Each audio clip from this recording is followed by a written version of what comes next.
오늘 우리에게 주신 말씀은 구약 느헤미야 4장입니다.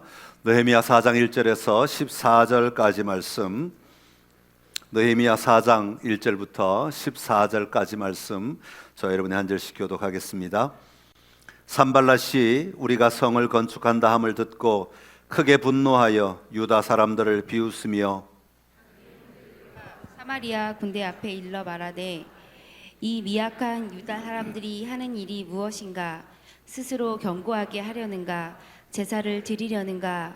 하루의 일을 마치려는가? 불탄 돌을 흙 무더기에서 다시 일으키려는가 하고, 암몬 사람 도비야는 곁에 있다가 이르되 그들이 건축하는 돌 성벽은 여우가 올라가도 곧 무너지리라 하더라. 우리 하나님이여 들으시옵소서. 우리가 업신여김을 당하나이다. 원하건대 그들이 욕하는 것을 자기들이 머리에 돌리사 노략거리가 되어 이방에 사로잡히게 하시고, 주 앞에서 그들의 악을 덮어두지 마시며 그들의 죄를 도말하지 마옵소서. 그들이 건축하는 자 앞에서 주를 노하시게 하였음이니이다 하고, 이에 우리가 성을 건축하여 전부가 연결되고 높이가 전발에 이르렀으니 이는 백성이 마음들여 일을 하였음이니이다.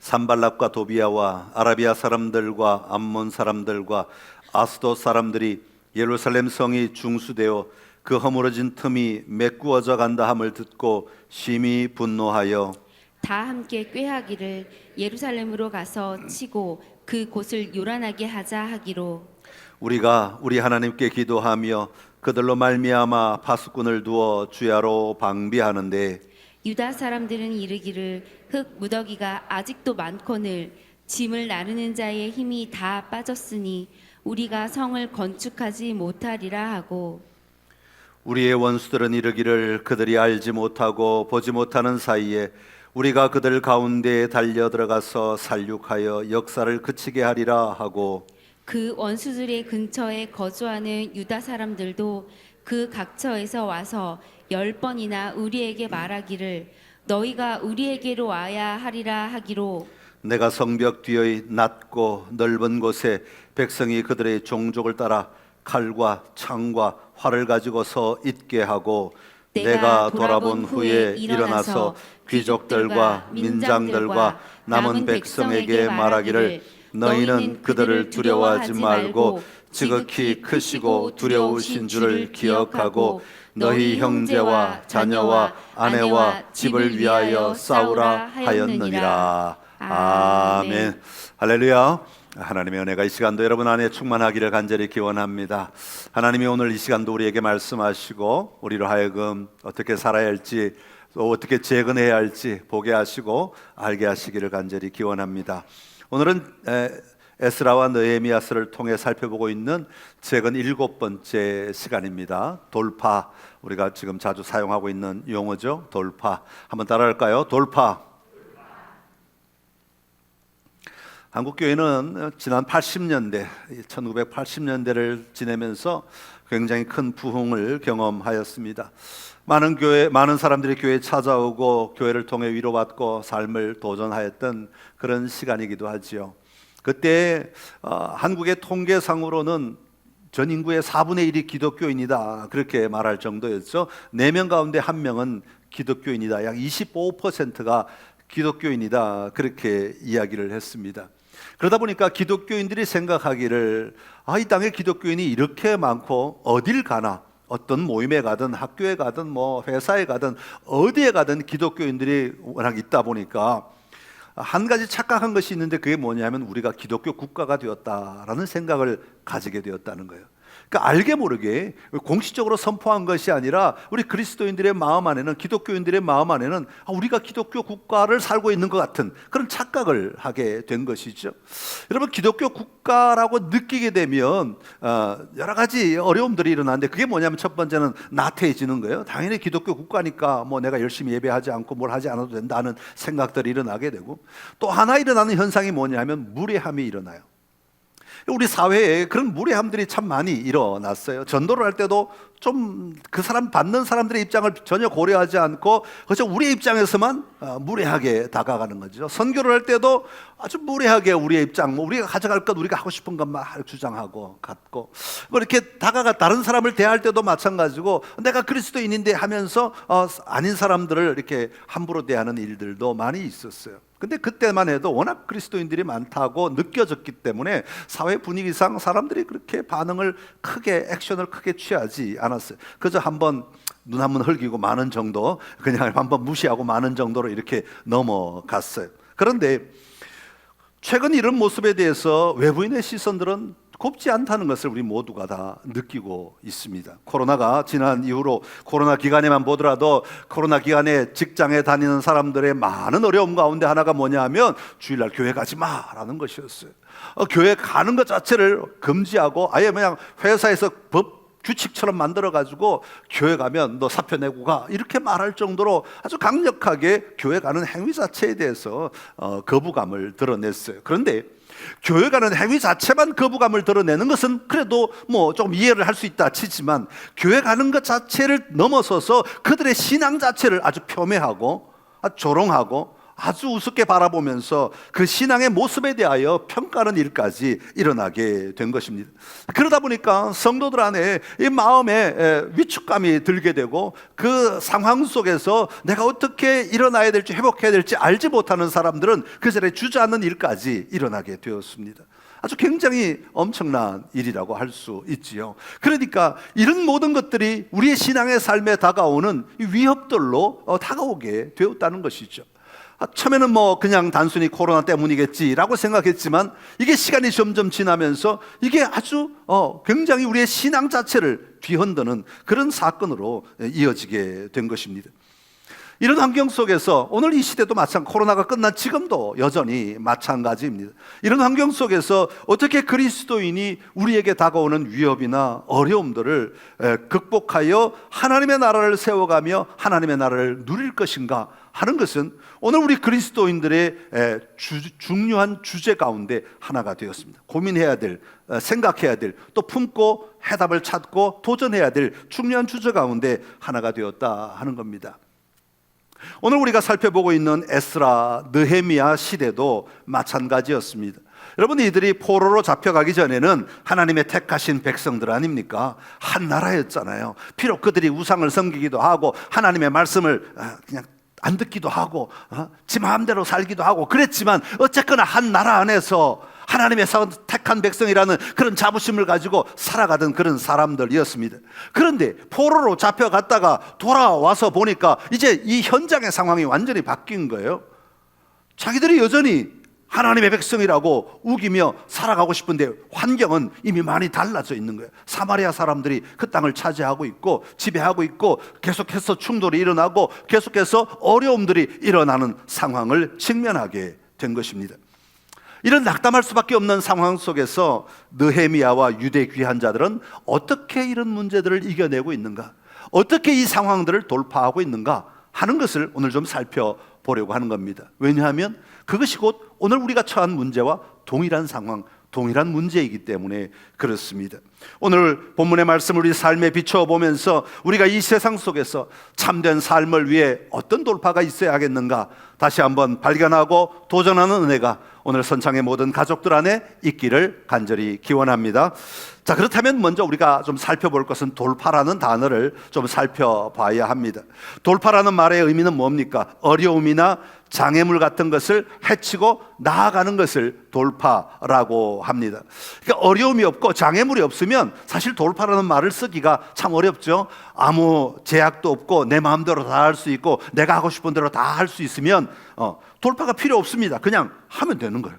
그냥 얼마든지 할 수 있는 거죠. 그러나 돌파가 필요한 시대라는 것은 외부적으로나 내부적으로나 도전해야 할 삶이 우리 안에 있다라는 것을 전제하고 있는 것입니다.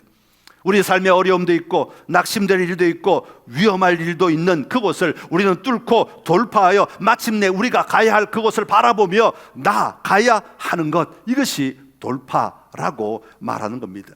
자, 그러다 보니까 이 돌파라는 말을 생각할 때 정말 중요한 것은 그냥 무조건 뚫고 나간다, 이게 중요한 게 아니라 돌파의 핵심은 어디로 갈 거냐가 중요한 겁니다. 그러니까 통과해서 우리가 왜 이걸 통과하고 이걸 통과해서 어디로 가기 위해서 돌파하느냐, 이게 더 중요하다는 말이에요. 근데 사람들은 무조건 통과만 하면 된다, 그냥 오늘만 이겨내면 된다라고 생각하지만 그 방향이 더 중요하다 하는 거예요.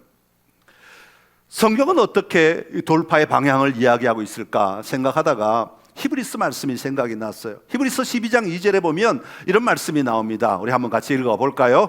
믿음의 주요 또 온전하게 하시는 이인 예수를 바라보자.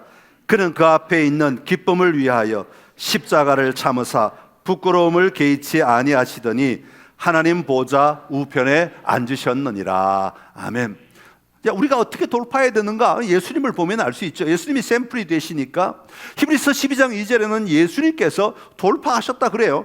돌파라는 단어가 없는데요, 돌파라는 단어는 없지만 돌파하신 장면을 소개하고 있는 겁니다. 뭐라고 소개하고 있어요? 십자가를 참으사 부끄러움을 개의치 아니하시더니, 이 말이 바로 돌파라는 의미가 담겨 있는 겁니다. 여러분, 십자가를 참으셨대요. 십자가는 무엇입니까? 여러분, 당시의 십자가는 인간을 가장 고통 속으로 몰아넣는 처형 가운데 하나였고, 단지 고통으로만 몰고 가는 처형이 아니라 가장 수치를 느끼게 하는 처형 가운데 하나였어요. 그러니까 인간 같지도 않게 만들어버리는 처형. 그래서 모든 사람이 손가락질하고, 모든 사람이 혀를 끌끌 내차게 하고, 모든 사람이 저렇게 돼서는 안 돼 라고 말할 만큼 아주 인간을 극치로 만들어버리는 처형이 십자가 처형이거든요. 그런데 예수님은 그 엄청난 십자가를 참으셨다는 겁니다. 그리고 그 십자가를 참으실 뿐 아니라 부끄러움을 개의치 않으셨다는 겁니다. 그걸 신경 쓰지 않아, 거기에 함몰되지 아니하고 끌려가지 아니하고 그것을 이기셨다는 것을 말하고 있는 거예요. 무엇 때문에 예수님은 부끄러움을 개의치 아니하시고 그 십자가를 참아내셨겠습니까? 그 앞에 보면 이렇게 말해요. 그는 그 앞에 있는 기쁨을 위하여. 분명한 목적을 얘기하는 거예요. 예수님은 그 앞에 있는 기쁨을 위하여서 지금 당하는 십자가의 수치와 고난을 이겨내셨다, 돌파하셨다라고 말하고 있는 거예요. 그러면 예수님이 바라보시는 그 기쁨은 어떤 자리입니까? 예수님이 십자가에 달리셨다가 무덤에 내려가셔서 부활하셨죠. 굉장한 사건이죠. 그 부활하심으로 끝난 것이 아니죠. 예수님은 다시 승천하셨습니다. 승천하셔서 하나님의 보좌 우편에 앉으신 것이죠. 예수님이 궁극적으로 회복되시는 자리는 바로 십자가상도 아니고 부활하는 순간도 아니고 하나님 보좌 우편에 올라가시는 것이 회복되시는 자리, 다시 원위치로 돌아가시는 자리가 되는 거죠. 이것이 그곳에서 예수님이 누리실 참된 기쁨이 있다는 것을 말하는 것이고, 기쁨을 위하여라고 할 때는 바로 이 자리를 향하여 나아가셨다라고 하는 겁니다. 다시 하나님 보좌 우편에 앉으셔서 온 세상을 다스리시고 온 인류를 구원하시는 그 놀라운 자리로 회복되시는 것을 위하여 예수님은 십자가를 참으시고 부끄러움을 개의치 않으셨다고 말씀하고 있는 겁니다. 여러분, 오늘 우리의 삶은 어떻습니까? 우리는 정말 그것이 우리 삶의 목표가 되고 있습니까? 우리의 삶의 방향이 되고 있습니까? 내가 주님과 더불어 정말 아름다운 삶을 살아가게 될 것을 꿈꾸며 살아가고 있습니까? 아니면 오늘 당한 문제 하나 때문에 허덕이며 그 문제가 어떻게든 해결되기를 바라는 그 자리에 머물러 있습니까? 여러분, 우리 앞에 문제가 있고 우리 앞에 어려움이 있고 우리 앞에 낙심될 일이 있지만 우리가 그 문제를 해결할 힘은 우리가 분명히 바라보는 목적지가 분명할 때 우리는 이겨낼 지혜와 힘과 능력이 나오게 되는 것입니다. 간절히 바라기는 여러분 안에 주님이 기뻐하시는 그 자리를 나도 기뻐하며 사모하며 나아가는 은혜가 있기를 간절히 기원합니다. 예수님이 세례를 받으실 때 하늘 문이 열리고 성령이 비둘기같이 임하셨다 그랬어요. 이게 하늘에서 땅으로 향하여 돌파하는 시간이에요. 하나님의 나라가 이 땅 가운데 임하도록 만드는 시간이고, 예수 그리스도에게 그 놀라운 은혜를 부어주시고 그 예수님이 가시는 곳마다 하나님의 나라를 열어가도록 확장해 주신 것이죠. 오늘 우리에게도 마찬가지입니다. 예수를 믿는 우리가 걸어가는 삶의 자리마다 우리는 하나님의 나라를 열어가는 돌파가 일어나야 합니다. 하나님의 나라가 확장되어야 합니다. 내가 걸어가는 삶의 자리가, 내가 살아가는 삶의 자리가 그냥 또 하나의 일상의 자리가 아니라 하나님이 원하시고 기뻐하시는 삶의 자리를 향하여서 우리는 끊임없이 돌파하며 나아가야 하는 겁니다. 바라기는 여러분의 삶의 자리가 하나님의 나라를 향하여 날마다 돌파하며 나아가는 은혜가 있기를 간절히 기원합니다. 오늘 우리가 읽은 4장 그리고 읽지 않은 5장까지를 한 묶음의 사건으로 바라보고 있습니다. 4장과 5장은 같이 연결된 사건이죠. 오늘 4장의 사건의 시작은 산발랏이라고 하는 사람이 유다 사람들이 성을 건축한다는 소식을 듣고는 분노하다가 이 비웃는 장면으로 시작하고 있습니다. 2절의 말씀, 오늘 본문 2절의 말씀을 세 번역으로 한번 읽어보겠습니다. 시작. 자기 동료들과 사마리아 군인들이 듣는 데에서 힘도 없는 유다인들이 도대체 무슨 일을 하는 거냐? 이 성벽을 다시 쌓는다고? 여기서 제사를 지내겠다는 거냐? 하루 만에 일을 끝낸다는 거냐? 불타버린 돌을 흙무더기 속에서 다시 꺼내서 쓸 수 있다는 거냐? 하고 빈정거렸다. 읽으실 때 잘 읽으셔야 돼요. 빈정거리는 투로 읽어야 이 느낌이 와요. 성경 말씀은 느낌이 와야 이해가 돼요. 그냥 이 느낌이 안 오고 그냥 글자로 쫙 읽으면 또 연구를 해야 이해가 되는데 느낌대로. 그래서 세 번역을 제가 자꾸 쓰는 이유가 세 번역은 이 우리 말하는 투를 이렇게 직접적으로 써줘서 그래요. 그러니까 지금 이 산발랏이 힘도 없는 유다인들이 도대체 뭘 하겠다는 거야? 이런 투로 지금 이야기하고 있다는 겁니다. 비웃는 장면이죠. 왜 비웃을까? 왜 비웃었을까?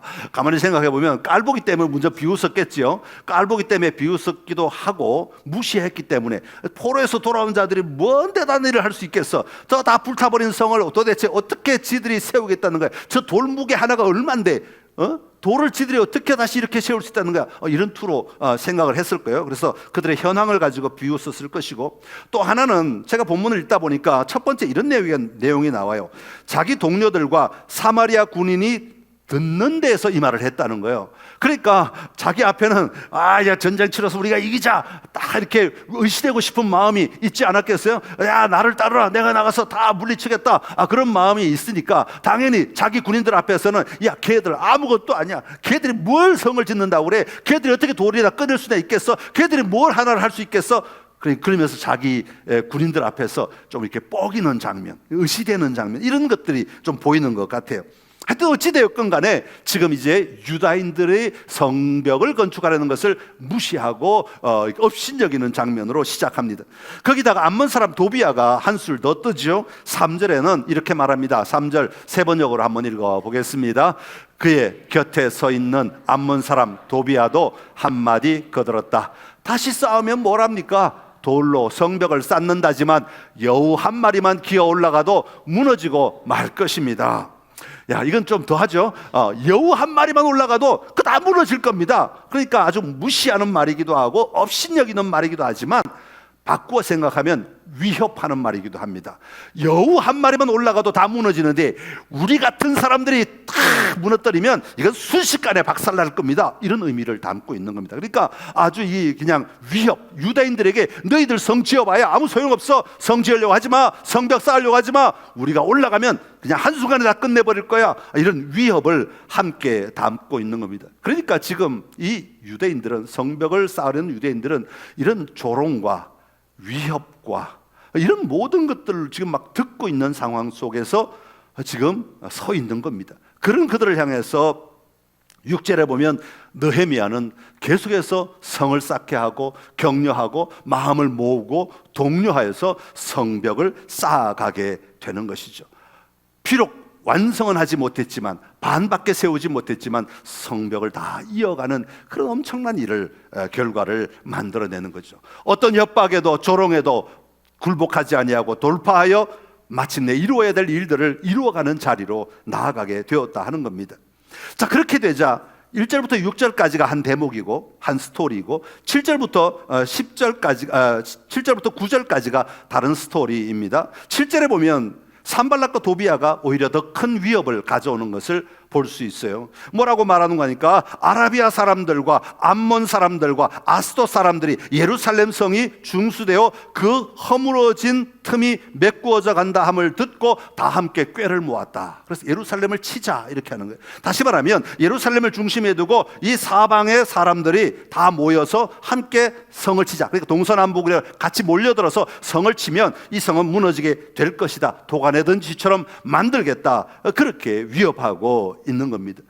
이건 뭐 아까보다 더 큰 위협이죠. 아까는 좀 협박하고 조롱하고 그 정도로 끝났을지 모르지만 이번에는 아주 그냥 실제적인 전쟁 계획이 일어나고 있는 상황이니까 더 큰 위협이라고 말할 수 있습니다. 그럼에도 불구하고 느헤미야는 굴복하지 않았다는 겁니다. 그러면 어떻게 느헤미야가 굴복하지 않을 수 있었을까요? 이 두 개의 사건에서 보면 뒤에 해답들이 다 나오고 있습니다. 먼저 앞에 부분의 4절과 5절에 보면 느헤미야는 이 어려움을 직면했을 때 먼저 기도했다고 이야기하고 있습니다. 위협이 있을 때, 조롱이 있을 때 느헤미야는 하나님 앞에 먼저 나아갈 수 있었다고 하는 겁니다. 두 번째 위협이 있었을 때도 9절에 보면 우리가 우리 하나님께 기도하며 라고 말합니다. 기도하였다고 말하고 있습니다. 너무 뻔한 이야기 아닙니까? 예, 너무 뻔한 이야기인데 사람들이 이런 상황에 처하게 되었을 때 기도하지 못하는 경우가 더 많다고 하는 겁니다. 여러분, 감정이 올라오고 여러분 어떤 위기가 막 몰려오고 머리가 하얘지거나 머리가 까매지거나 어떤 게 좋으실지 모르지만 하여튼 머리가 하얘지고 막 생각이 막 멈춰버리고 그러면 기도의 자리에 나가는 게 쉽지 않다는 거예요. 여러분, 삶의 자리에서 우리가 하나님 앞에 온전히 서려고 몸부림치는 자만이 기도의 자리에 나아갈 수 있는 거예요. 너무 어려워져. 우리 가정 안에 너무 어려운 문제가 일어나고 너무 갑자기 위협적인 일들이 막 일어나기 시작할 때 그 자리에 그것 때문에 발 동동 부리고 어떻게 해야 돼 이 소리, 엄마 소리는 먼저 나오지만 하나님 소리가 먼저 나오지 않을 때가 얼마나 많으냐 말이에요. 그럴 때 느헤미야는 그 모든 생각들을 먼저 재워놓고 하나님 앞에 기도하는 시간을 가졌다는 거예요. 이게 굉장히 중요한 얘기입니다. 여러분, 하나님 앞에 먼저 기도하고 내 감정을 뛰어넘어 하나님을 만나고 내 위협, 내 두려움을 뛰어넘어 하나님을 만나고 내 염려와 근심을 뛰어넘어 먼저 하나님을 만나고 그리고 하나님만 만났습니까? 하나님을 만나는 일 뒤에는 반드시 실천하는 일이 함께 따라왔어요. 4절과 5절의 기도 끝난 다음에 6절에 보면 성을 건축하여 전부가 연결되게 하였다 그렇게 말해요. 그리고 9절에 보면 우리가 하나님께 기도하고 난 뒤로 그들로 말미암아 파수꾼을 두어 주야로 방비하였다 그렇게 말합니다. 손에 창과 활을 들고 한 손에는 일을 하면서 성을 지켜냈다라고 말하고 있는 겁니다. 사랑하는 성도 여러분, 우리가 어떤 위협이 닥치거나 어떤 어려움이 닥치거나 어떤 결정해야 될 일이 생기거나 어떤 혼란스러운 상황이 일어났을 때 우리가 먼저 해야 될 것은 하나님 앞에 기도하는 것이고 그리고 기도만 할 뿐 아니라 하나님과 함께 우리의 일들을 감당하는 도전이 일어나야 된다는 겁니다. 여러분, 많은 사람들이요 신앙을 기도하는 것만 신앙이라고 생각합니다. 그렇지 않습니다. 신앙은요 기도할 뿐 아니라 하나님의 음성을 들을 뿐 아니라 하나님과 대화할 뿐 아니라 하나님의 마음을 알 뿐 아니라 그 마음을 가지고 우리의 삶의 자리에 실천해낼 수 있어야 하는 겁니다. 그럴 때 열매가 나타나는 것이고 그럴 때 비로소 돌파가 일어나게 되는 겁니다. 그래서 기도, 신앙과 영적인 도전과 우리의 삶의 도전은 언제나 같이 붙어가는 겁니다. 따로따로 둬서는 절대로 해답이 나오지 않는 거예요. 같이 가야 하는 겁니다. 여러분, 교회 나가서 기도하시고 집에 돌아가시면 열심히 도전하는 삶을 사셔야 됩니다. 그래야 거기에 해답이 나오고 거기에 돌파가 일어나게 된다는 것입니다. 여러분, 세상의 조롱과 위협이 우리 행동의 잘못 때문이라면 우리는 회개해야 합니다. 우리는 하나님 앞에 머물러 서야 합니다. 그러나 하나님의 나라를 누리지 못하게 하는 것이라면 우리는 담대하게 하나님 앞에 나아가 기도할 뿐 아니라 우리의 삶의 자리에 그 문제를 돌파하는 도전이 일어나야 하는 것입니다. 여러분의 삶의 자리에 기도와 삶으로 무장하셔서 여러분의 삶의 자리의 문제들을 돌파하는, 두려움들을 돌파하는, 위기들을 돌파하는, 어려움들을 돌파하는, 낙심거리들을 돌파하는 역사가 일어나기를 간절히 기원합니다. 그런데 그 뒤에 보면 문제가 여기서 끝나면 좋겠는데 외부의 대적들에게서만 문제가 일어나고 그 문제를 해결하면 그 문제만 해결되면 다 끝나면 참 좋겠는데 또 다른 얘기를 집어넣어놨어요. 4장 후반부와 5장 전체가 두 가지 얘기를 다시 해주고 있습니다. 첫 번째는 뭐냐 하면 유다 사람들 사이에 이런 노래가 퍼지고 있다는 거예요.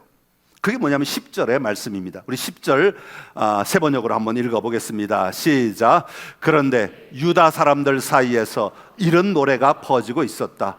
흙더미는 아직도 산더미 같은데 짊어지고 나르다 힘이 다 빠졌으니 우리 힘으로는 이 성벽 다 쌓지 못하리. 지금 뭐라는 거예요? 느헤미야는 힘을 다해 가자고, 마음을 모으자고, 우리 힘껏 애쓰자고, 수고하자고 독려하고 격려해서 이루어가고 있는데, 한편 사람들은요 낙심이 되어가지고요 좌절하고 절망해서요 노래를 만들어 불렀다는 거예요. 여러분, 노래는 나 혼자 하는 게 아니잖아요. 듣는 사람들이 있잖아요. 그걸 따라하는 사람들이 있잖아요. 야 힘들지. 그래, 나도 힘들지. 너도 힘들지. 야, 우리 다 같이 힘들지. 야, 우린 도저히 할 수 없잖아. 우린 다 할 수 없잖아. 절망을 불어넣고 있는 거예요. 공동체에다가 절망을 불어넣고 있는 사람이 일어나더라는 겁니다. 낙심하게 하고, 멈추게 하고, 가지 못하게 하고, 도전하지 못하게 하는, 돌파하지 못하게 하는 절망이 일어나더라고 하는 겁니다. 거기다가 12절에 보면 그 원수들 근처에 거주하는 유다 사람들도, 이 말은 뭐냐면 지금 이제 유다 사람들이 살고 있고 이방 사람들이 살고 있는 그 국경지대에 여기에 살고 있는 사람들이, 이 사람들이 건축하고 있는 사람들에게 10번이나 와서 야, 우리가 있는 대로 그냥 가자. 예루살렘 성 머물지 말고 그냥 가자. 그냥 우리가 사는 대로 와서 살자. 무슨 뜻이에요? 건축하지 말자는 거예요. 포기하라는 거예요. 건축할 성벽 짓는 거 내려놓고 우리 있는 대로 오라는 거예요. 몇 번이나? 10번이나 그랬대요. 아니, 한두 번이면 그냥 듣고 말 수 있어요. 여러분에게 다가와서 10번씩이나 지속적으로, 10번은 완전하다는 거잖아요. 끊임없이 다가와서 야, 포기해, 내려놔, 성 짓지 마, 하나님 안 도와줄 거야, 야, 하지 마, 가지 마, 그러는데요, 이길 재간이 있겠어요? 그런 그들을 향하여서 느헤미야는 이렇게 돌파합니다. 4장 14절의 말씀입니다. 우리 14절 말씀 세 번역으로 한번 읽어보겠습니다. 백성이 두려워하는 것을 보고 나는 귀족들과 관리들과 그 밖의 백성들을 격려하였다. 그들을 두려워하지 말아라. 위대하고 두려운 주님을 기억하고 형제 자매와 자식과 아내와 가정을 지켜야 하니. 아멘. 예, 이거 중요한 말은 그들을 두려워하지 말아라. 누구를 두려워하라고요? 하나님을 두려워하라. 위대하신 주님을 두려워해라. 주님이 참으로 우리를 다스리시는 분이시는데 그 하나님을 두려워하지 아니하고 그저 사람들만 두려워하고 상황들만 두려워하고 멈출 수 있느냐? 아니다. 싸워라, 도전하라, 돌파하라 라고 담대하게 말하고 있는 겁니다. 또 하나의 사건이 나오는데 5장의 사건이에요. 5장의 사건은 뭐냐 하면 이 백성들 사이에서 있는 사람들이 있었어요. 땅도 많고 좀 먹을 것도 많이 있는 사람들이 있었어요. 그런데 뭐 똑같이 다 그렇게 살진 않잖아요. 없는 사람들이 있었어요. 땅도 조금 있고 집도 겨우 몸들을 집도 있고 이렇게 살아가고 쌀이 겨우 조금 있어서 먹고 마는 그런 사람들이 있었는데 쌀이 다 떨어지니까 어떻게 하냐면 있는 사람들에게 가서 자기 집을 저당 잡히고 쌀을 받아오잖아요. 빌려오잖아요. 그런데 이게 너무 많이 빌려오다 보니까 해결이 안 되니까 다 넘어가게 생긴 거예요. 다 그 사람들에게 넘어가게 생기고 어디까지 갔느냐 하면 자기 자식을 그 집에 종으로 주고 음식을 가져와야 될 지경까지 가게 된 거예요. 그러니까 이게 극치까지 간 거잖아요. 자기 자식을 팔아야 된다. 이건 극치에 간 거죠. 아니, 포로에서 돌아와서 남의 나라에 포로 잡혔다 돌아온 사람들이 이제는 자기 민족의 포로가 된다는 말이 안 되는 상황이잖아요. 도저히 있을 수 없는 일이죠. 그러니까 사람들이 이제 막 울부짖고 난리가 난 겁니다. 야, 이게 도대체 무슨 말이냐? 우리가 포로에서 겨우 돌아왔는데 또 이런 상황을 당하다니 이게 어떻게 있을 수 있는 일이냐 하고 외칠 때 느헤미야는 이렇게 그들에게 말합니다. 5장 11절의 말씀인데 우리 11절 같이 한번 읽어보겠습니다. 그러니 당신들도 밭과 포도원과 올리브밭과 집을 오늘 당장 다 돌려주십시오.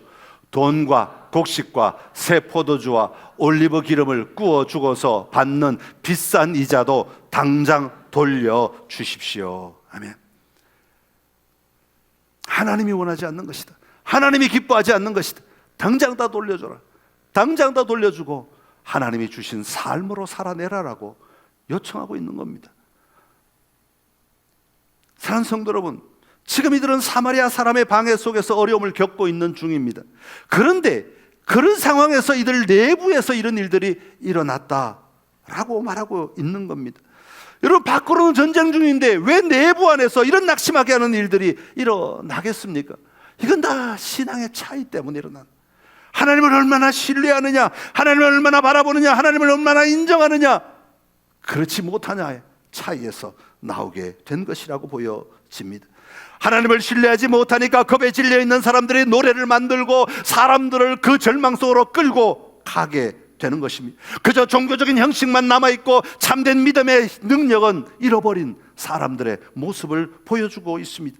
다른 한편으로는 나만의 유익만을 챙기는 사람들의 모습을 보여주고 있습니다. 내가 하는 일의 대가를 원하고, 내가 하는 일의 어려움을 이용하여 내 배를 채우려고 하고, 내가 다른 사람들을 이용하여 내가 더 높아지려는 것에 관심이 있는 삶의 모습을 이야기하고 있는 것입니다. 나만 좋으면 되고, 나만 유익이 있으면 되고, 나만 이익이 생기면 되고, 언제나 내 걸 챙기고 내 것만 가져가면 나는 다 해결되었어, 다른 사람은 신경 쓰지 않아 라고 생각하는 것들이죠. 이런 것들이 오늘 교회 안에서, 우리의 삶의 자리에서, 우리의 사회 속에서 우리가 돌파해야 될 일들이라고 하는 것을 말씀하고 있는 것입니다. 우리 가정 안에도 마찬가지고, 우리 직장 안에서도 마찬가지고, 우리가 살아가는 사회 속에서도 마찬가지입니다. 누군가가 유익을 얻으려고 하면 누군가는 손해를 봐야 하고, 누군가는 어려움에 처해야 하는 것이죠. 어떻게 이 문제가 해결될까? 15절에 보면, 4장 15절에 보면 이런 대목이 나옵니다.